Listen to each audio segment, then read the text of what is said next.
Alors, on commence par une introduction.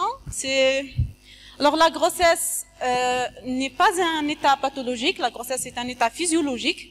Alors, on estime que 95% des grossesses sont à bas risque de pathologie maternelle ou fœtale, ou les deux, et la qualité de la surveillance de la grossesse est importante. Le cours, il est porté sur la sémiologie, mais également sur la surveillance d'une grossesse, je dis bien normale, c'est-à-dire tous les cas de pathologie ou de grossesse à haut risque ou de grossesse compliquée, elles sont exclues dans ce cours. Donc, on va parler de l'état normal, de la grossesse normale. Donc, la durée de la grossesse normale est estimée entre 266 jours à 270 jours. Ça fait à peu près 39 à 41 semaines d'aménorrhée et depuis la fécondation jusqu'à l'accouchement. La définition d'une grossesse à bas risque, c'est une définition a posteriori. Donc, quand est-ce que je dis c'est une grossesse normale ou c'est une grossesse à bas risque, c'était une grossesse sans complications, c'est après l'accouchement. Donc, quand on aura un fœtus sans complications, une maman qui n'a pas compliqué durant la grossesse et qui est bien portante en postpartum, on dit c'était une grossesse normale. Donc, c'est une grossesse qui se déroule sans complications avec un faible niveau de risque et qui a permis un accouchement sans complications d'un enfant en bonne santé. Dans ce cas, on dit c'était une grossesse à bas risque. On prévoit 7 consultations prénatales pour une grossesse sans complications. Donc, pour une grossesse normale, c'est surtout la législation française qui prévoit cette consultation chez eux, c'est obligatoire et c'est remboursé par l'assurance maladie. Chez nous aussi, on fait cette consultation prénatale, mais bien sûr, c'est pas obligatoire. Alors, à chaque fois que vous ne comprenez pas ou s'il y a un problème, alors s'il vous plaît, vous pouvez m'arrêter. Ici, un petit rappel, vous avez appris ça en embryologie en première année. La fécondation, par définition, ça correspond au phénomène de fusion entre un élément mâle, une cellule mâle, dans notre cas c'est la spermatozoïde, et un élément femelle qui est l'ovule, pour donner naissance à une cellule unique, qui est l'œuf, qui sera à l'origine de notre embryon. La fécondation naturelle humaine nécessite la présence d'un ovocyte issu de l'ovaire par ovulation et d'un spermatozoïde qui est au niveau de la trompe de Fallope. La fécondation normale, si on parle d'une grossesse normale, ça se fait au niveau de la trompe de Fallope. C'est-à-dire,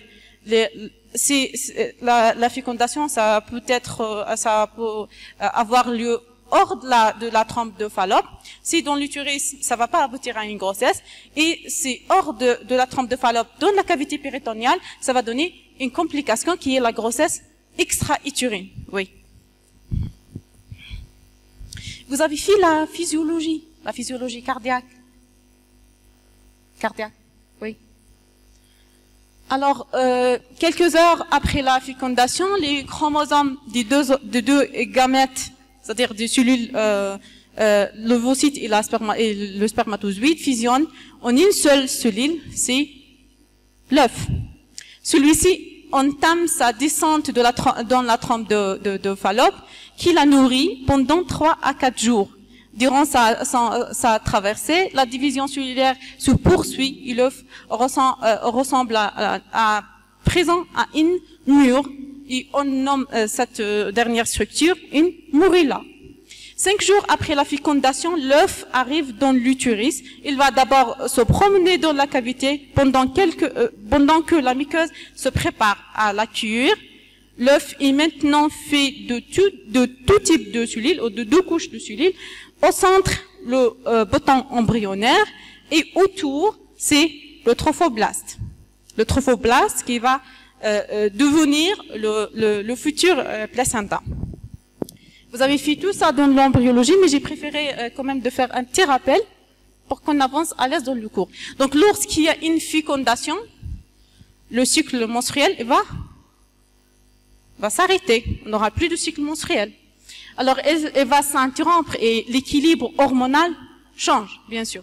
Donc dans l'ovaire, le corps jaune qui est devenu, après la fécondation, on l'appelle plus corps jaune, on va l'appeler le follicule, oui. On va l'appeler le follicule ovarien.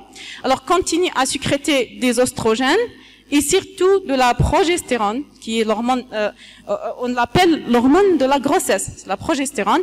Elle contribue, entre autres, à empêcher les contractions utérines qui pourraient expulser l'œuf, mais aussi à enrichir l'endomètre. Donc, l'œuf fécondé s'y implante 7 jours après sa fécondation et on appelle ce phénomène la nidation. Alors, il s'accroche, c'est-à-dire l'œuf, il s'accroche à un endroit accueillant et finit par disparaître dans les profondeurs de l'endomètre. L'œuf continue son développement en se connectant directement avec les vaisseaux sanguins maternels.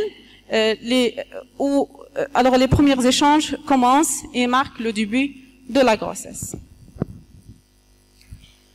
Pour assurer le maintien de la nidation, l'œuf sécrète une hormone qui est la gonadotrophine chorionique au placentaire. C'est l'HCG. C'est l'hormone qu'on peut doser pour confirmer une grossesse. Mais attention, on peut doser son sous-unité bêta-HCG, qui est très utilisé en gynéco. Et attention, ça peut être aussi positif dans d'autres cas, comme le cas par exemple de cancer testiculaire. Ouais. Son rôle consiste à garder le corps jaune en activité afin qu'il poursuive sa production hormonale et essentiel durant le premier trimestre, et le placenta prendra ensuite le relais. Le stade embryonnaire dure 8 semaines.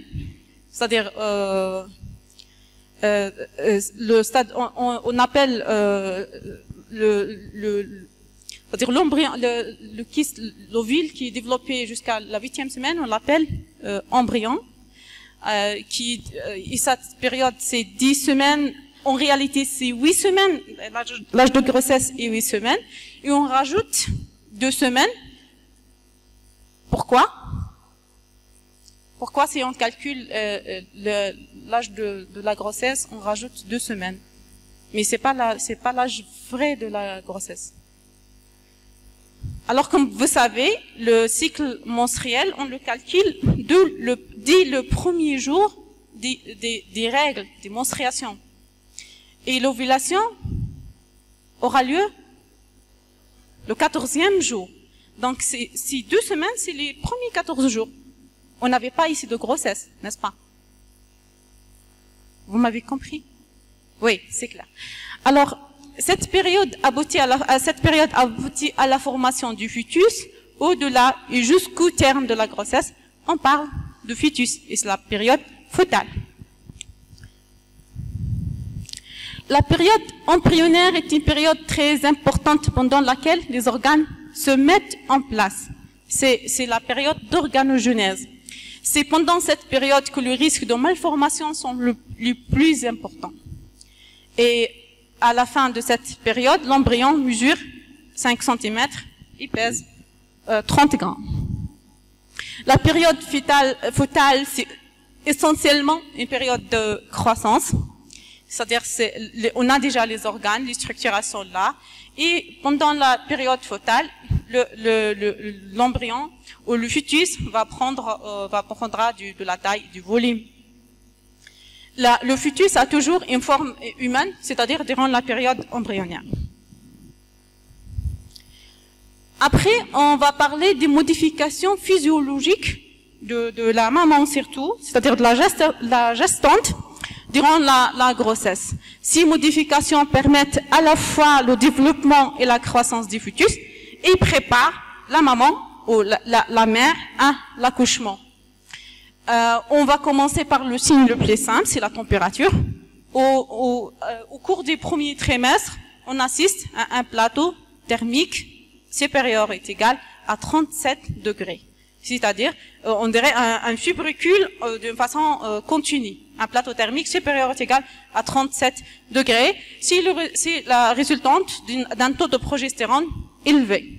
Après, à la fin de la grossesse, c'est-à-dire à 8e, 9e mois, on va assister à une tendance à l'hypothermie. Et c'est la conséquence d'une vasoplégie. Après le poids, alors il y a un gain de poids total durant une grossesse sans complications, on va dire, chez une maman en bonne santé qui a un poids normal, on va assister à un gain de poids de 12 kilos. Un gain de poids total de 12 kilos.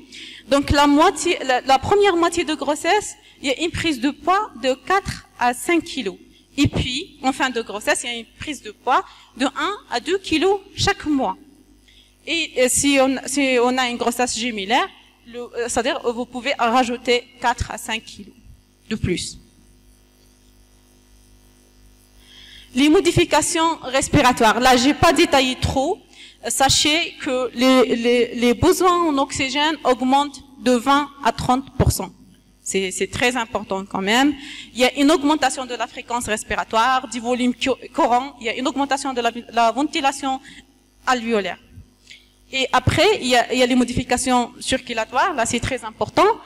Donc, au premier trimestre, on assiste à une baisse de la tension artérielle. Et c'est lié à une adaptation, c'est physiologique, c'est pas pathologique. À chaque fois je répète, tout ce qu'on voit ici, toutes ces modifications, elles sont physiologiques. Alors, il y a une augmentation du débit cardiaque de 20 à 50%. Alors, essayez d'imaginer, c'est le cœur pompe 5 litres par minute et va pomper plus de ça. C'est-à-dire, il va pomper 2 litres et demi de plus. Avec une augmentation de la fréquence cardiaque, du volume d'éjection systolique et une augmentation de la volémie totale. C'est surtout une adaptation aussi rénale par comment le rein peut gagner encore du liquide au niveau du corps. Par la DH. La DH? Vous avez dit la DH? Système rénal? Oui. C'est la rétention hydrosodée. C'est la rétention hydrosodée. Le rein s'adapte à l'état de la grossesse. Vous allez voir après. Les modifications digestives. Les premiers, entre la 4e et la 2e semaine, c'est-à-dire le premier trimestre, les nausées et les vomissements sont fréquents. Et c'est physiologique et ça se résout d'une façon spontanée. Après le 3e mois, il y a un relâchement des sphincters inférieurs de l'œsophage et donc on va assister à un reflux. On va assister à un reflux gastro-œsophagien. Alors le transit, durant la grossesse, le transit, comment dire, c'est-à-dire les femmes enceintes se trouvent en général en constipation, il est ralenti alors. Et voilà pour les modifications digestives. Après, les modifications urinaires, c'est très important aussi. On assiste à une augmentation de la taille des reins de 1 à 1,5 cm. Et aussi, une augmentation du poids des reins. Après, il y a une augmentation du début de la filtration glomérulaire. Vous avez fait la physiologie rénale, j'imagine? Non? Oui. Vous avez fait la physiologie rénale. Vous savez c'est quoi un débit de filtration d'une molécule donnée? Alors, si on dit une molécule si je vous donne un débit de filtration de telle ou telle molécule ou sclérose, c'est-à-dire cette molécule elle est épurée totalement du sang par unité de temps. C'est un taux.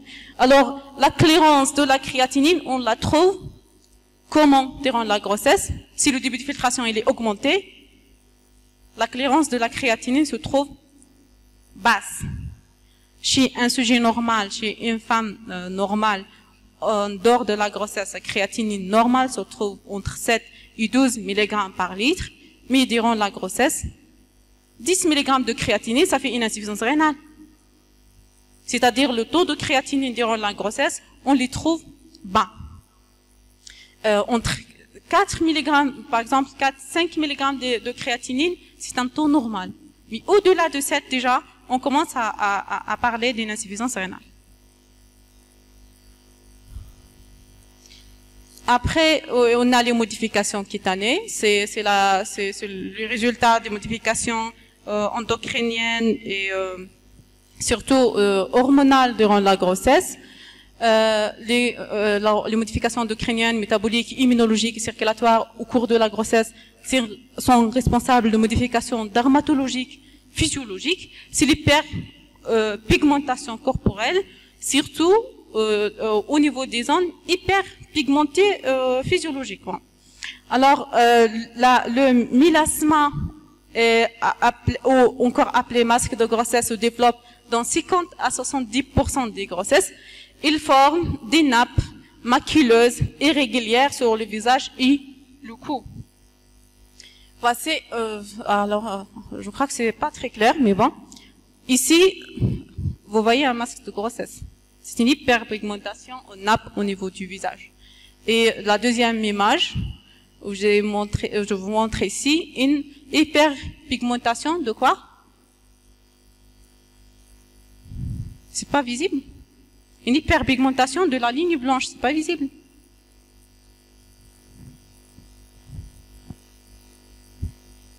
Vous m'entendez? Vous êtes là?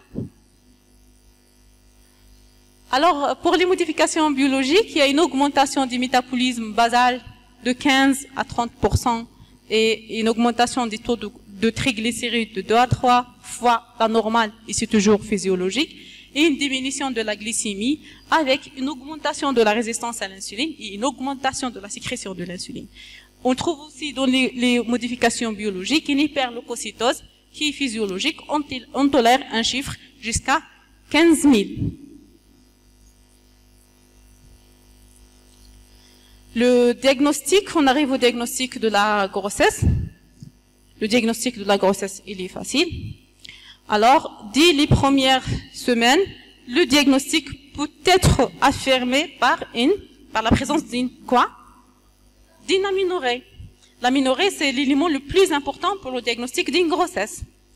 Alors, la biologie, je vous ai dit, il y a le dosage de l'HCG ou de sa sous-unité bêta, c'est le bêta-HCG, et bien sûr l'échographie pelvienne.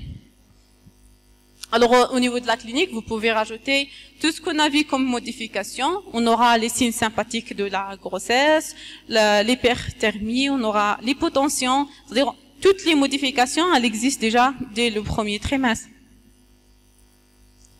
En début de grossesse, alors, on a deux objectifs importants au début de la grossesse. Alors, le premier, c'est de faire le diagnostic, et le deuxième, c'est un bilan général pour évaluer la santé de la maman et la vitalité de l'œuf.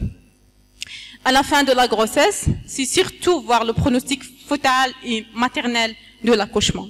Donc, une femme enceinte, je vous ai dit, consulte au moins une fois par mois. La législation prévoit 7 consultations obligatoires. La première avant la fin du 3e mois et les autres avec une périodicité mensuelle.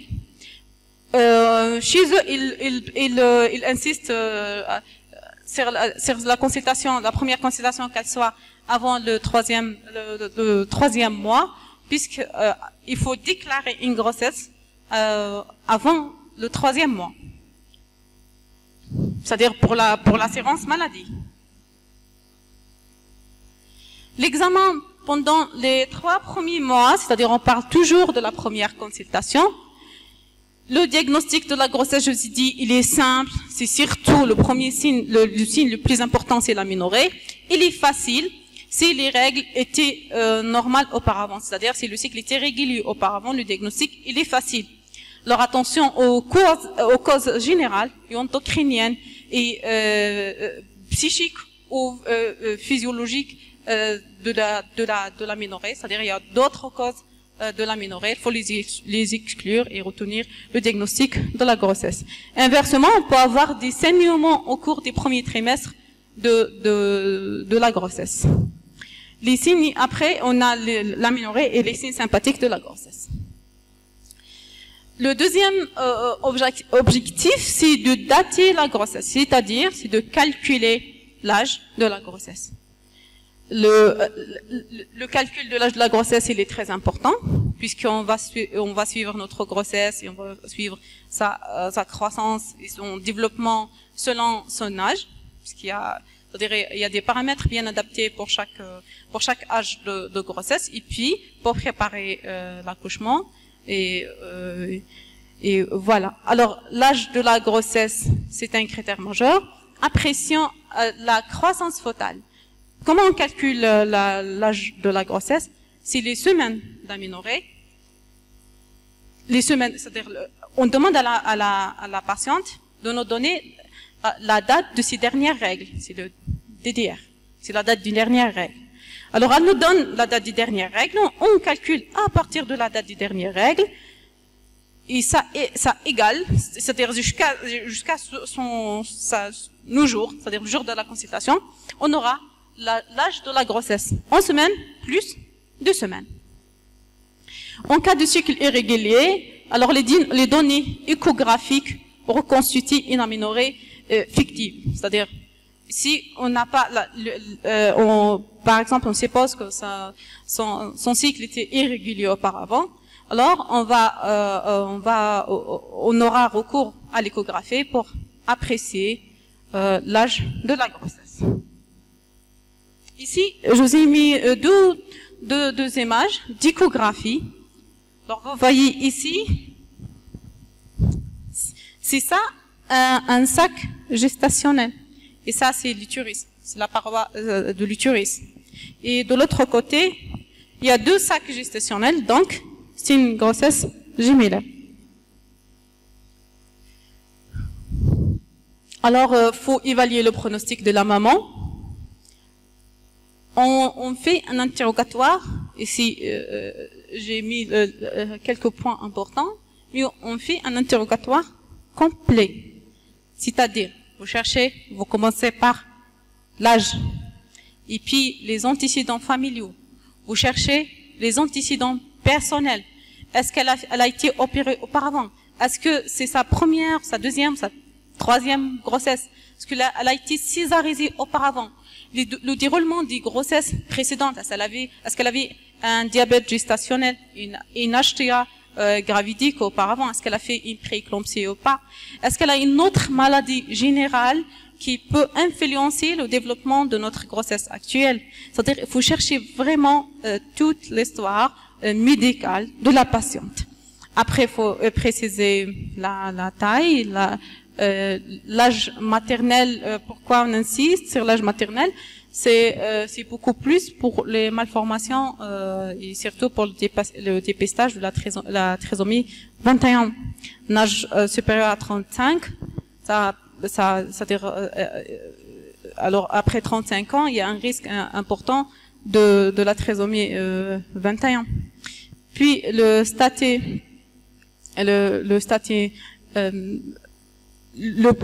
poids de la maman, le travail aussi, il faut chercher qu'est-ce qu'elle fait. Est-ce que c'est, puisque des fois ça nécessite un aménagement de son poste, c'est-à-dire de changer son poste de travail. On peut demander ça à la médecine de travail. Après l'examen clinique, c'est on mesure la taille de la patiente, son poids. On prend le poids au début et on va le prendre à chaque consultation, puisque vous avez constaté la prise pondérale à chaque fois, après chaque consultation, vous précisez le poids pour évaluer la progression de notre grossesse. Le squelette aussi, surtout l'examen du bassin au 3e trimestre pour prévoir la voie de l'accouchement, l'auscultation cardiaque, l'examen des organes génitaux et un frottis cervico-vaginal si besoin, c'est-à-dire si la patiente n'a pas fait son frottis cervico-vaginal depuis 3 ans, et la prise de la tension artérielle.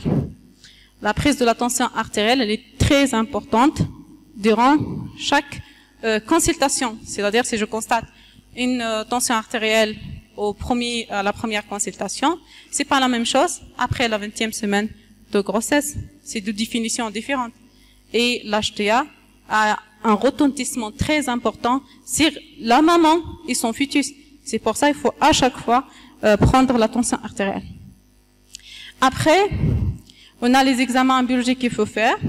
C'est la bandelette urinaire. On cherche une glycosurie, une protéinurie et une leucocyturie et du nitrite. Leucocyturie et nitrite, c'est-à-dire il y a une infection.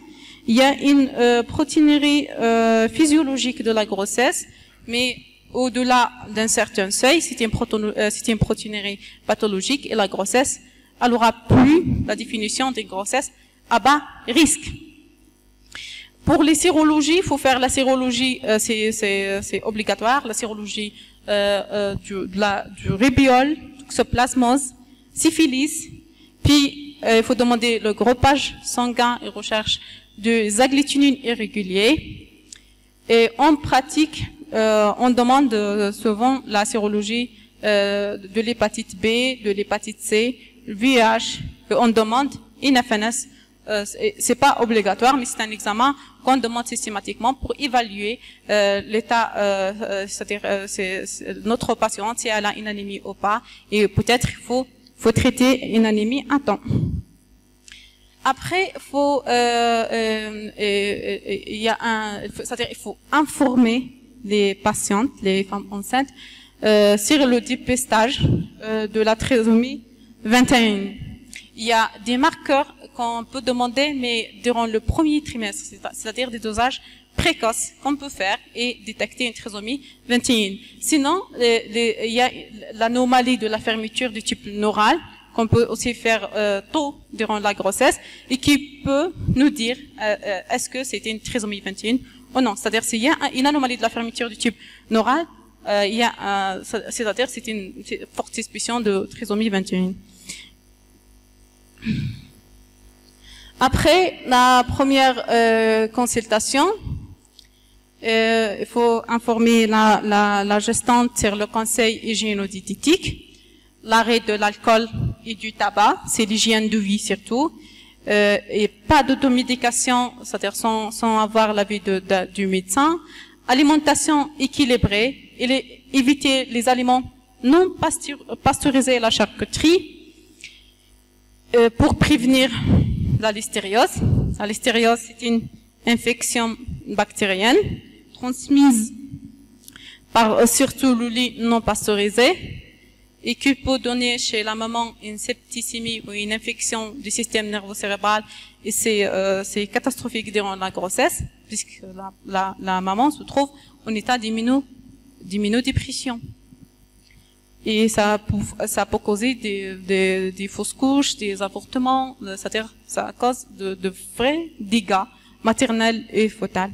Après, si la toxoplasmose est négative, la toxoplasmose, c'est une zoonose, c'est-à-dire c'est une infection parasitaire qui se transmet du chat surtout, vers les humains. La toxoplasmose durant les premières semaines de la grossesse, si la maman elle fait une toxoplasmose, c'est une primo-infection toxoplasmose, elle risque très peu de transmettre l'infection vers son fœtus. Mais les dégâts, elles sont graves. Et en avançant durant la grossesse, c'est-à-dire vers le 3e trimestre, le risque de transmettre l'infection est très important. On estime que les dégâts sont moins graves. Alors je vous ai dit, durant les premières semaines, c'est l'organogenèse, c'est-à-dire durant cette période, c'est-à-dire si on fait une infection, si on fait une toxoplasmose, c'est un état vraiment précaire. Alors la toxoplasmose néonatale, qu'est-ce qu'elle donne, ou embryonnaire, qu'est-ce qu'elle donne? Elle peut donner un retard mental, des calcifications intracrâniennes, elle donne une choriorétinite, c'est-à-dire une atteinte de la rétine, et même une atteinte du chorion.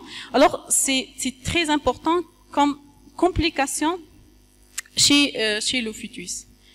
C'est pour ça, une femme qui a une sérologie toxoplasmose négative, elle doit suivre ces règles mot par mot. Alors, une viande bien cuite au congelé, il faut laver soigneusement les légumes et les fruits et éviter le contact direct avec les chats ou leurs excréments.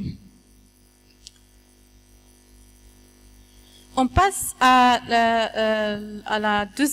au deuxième trimestre. C'est le principe général du deuxième trimestre, c'est la surveillance de la bonne tolérance maternelle et de la bonne croissance fœtale.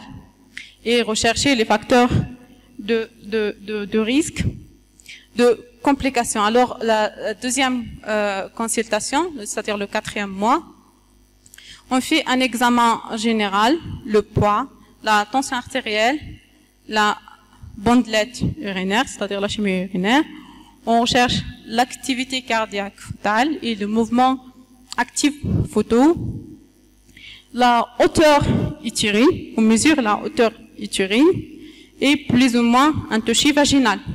Et puis, si on avait une sérologie toxoplasmose négative, on refait une autre sérologie de toxoplasmose pour détecter quoi? Si on avait une sérologie négative durant le premier trimestre, on fait une autre sérologie pour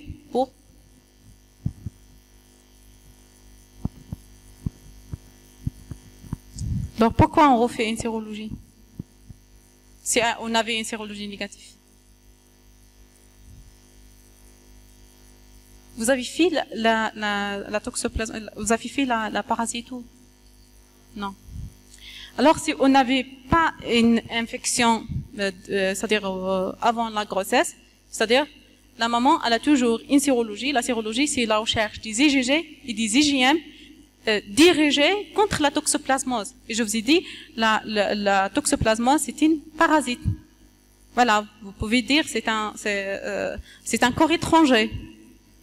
J'ai au début de la grossesse une sérologie négative, c'est-à-dire j'ai les IgM négatifs et les IgG négatifs.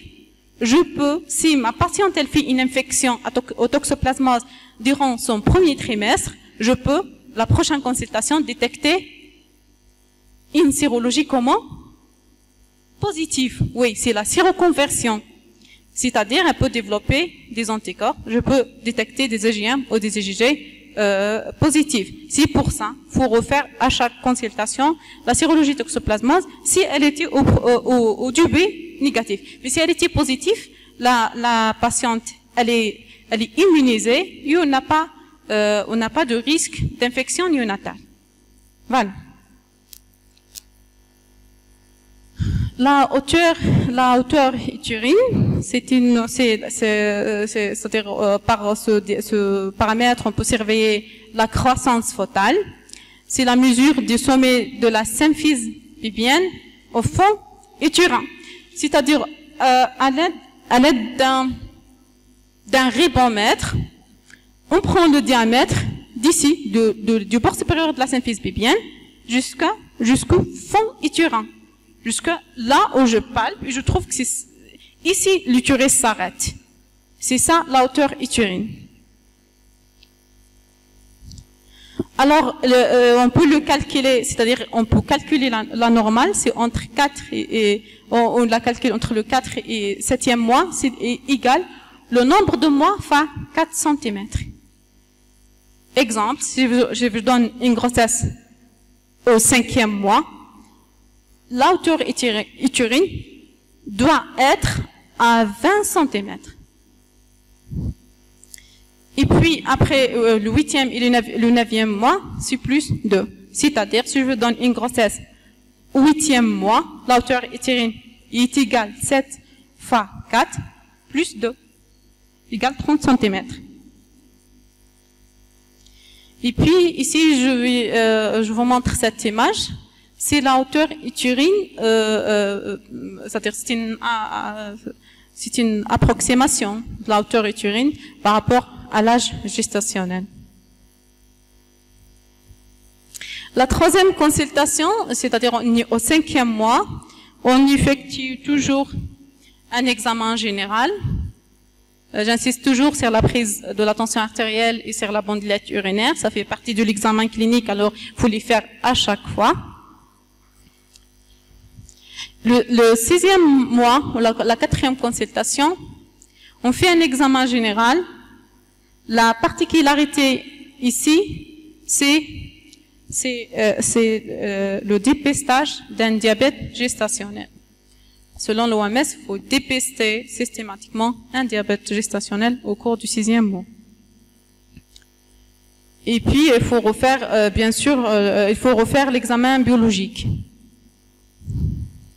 Et prescrire l'échographie du 32e semaine d'aménorrhée qui évalue la croissance.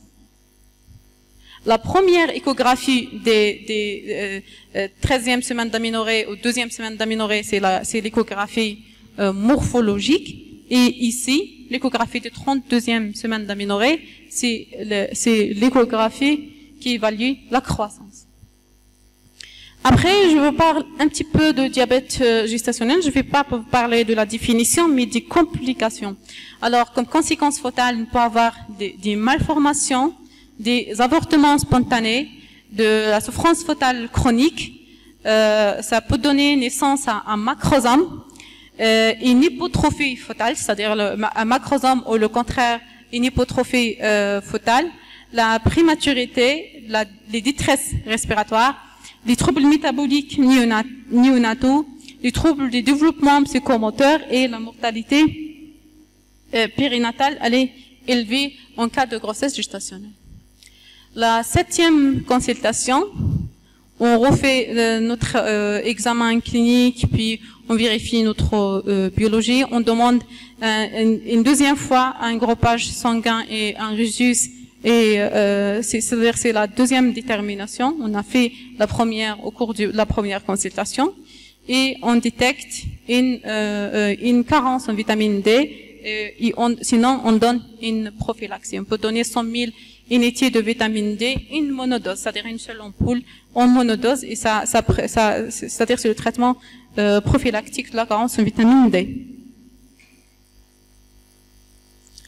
Le 8e mois ou la 6e consultation, ici il faut surtout c'est l'examen gynécologique qui est très important. Il faut voir c'est quelle présentation par le toucher vaginal. C'est-à-dire on peut demander un TDM pelvienne ou un pelvi-IRM pour voir, c'est-à-dire notre bassin, les diamètres des bassins, est-ce que ça permet ou pas un accouchement par voie basse.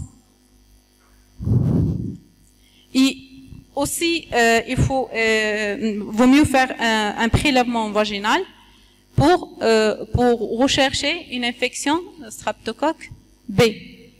Puisque la streptocoque B peut donner à la naissance, au passage du fœtus, c'est-à-dire au niveau du vagin, ça peut donner une infection néonatale. Et orienter la patiente pour une consultation d'anesthésie. Voilà, c'est la consultation du 8e mois. Après le 9e mois, normalement notre patiente elle a déjà accouché ou elle va bientôt accoucher. Donc on fait un examen complet, puis si la patiente n'a pas accouché, on donne un rendez-vous à terme pour l'accouchement, c'est-à-dire à la 40e semaine d'aménorrhée. Donc, en résumé, tout le temps, il faut insister sur la prise du poids. Le poids donne une très bonne idée sur l'évolution de la grossesse, c'est-à-dire sur l'évolution de notre fœtus, mais sur aussi l'état maternel, sur la santé de la maman. La bandylette urinaire, c'est un examen important. On peut diagnostiquer une infection urinaire. Alors, les infections urinaires sont très fréquentes au cours de la grossesse. Et puis, elles peuvent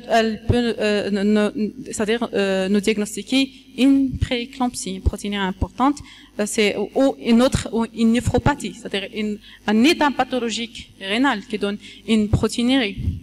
l'activité cardiaque fœtale, le mouvement actif tout, la hauteur utérine et le toucher pelvien, le toucher vaginal, la paraclinique. J'insiste sur les sérologies de la rébéole et de la toxoplasmose. À les répéter à chaque fois, elles sont négatives. La sérologie type PHA-VDRL, c'est la sérologie du syphilis. Et plus ou moins la sérologie VIH et de l'hépatite C, l'hépatite B et la FNS surtout 6e mois. Le groupage sanguin et rhésus, il nous faut deux déterminations, c'est-à-dire on demande un groupage et détermination du rhésus la première consultation et on refait ça vers le 7e et 8e mois. Et la détection des aberrations chromosomiques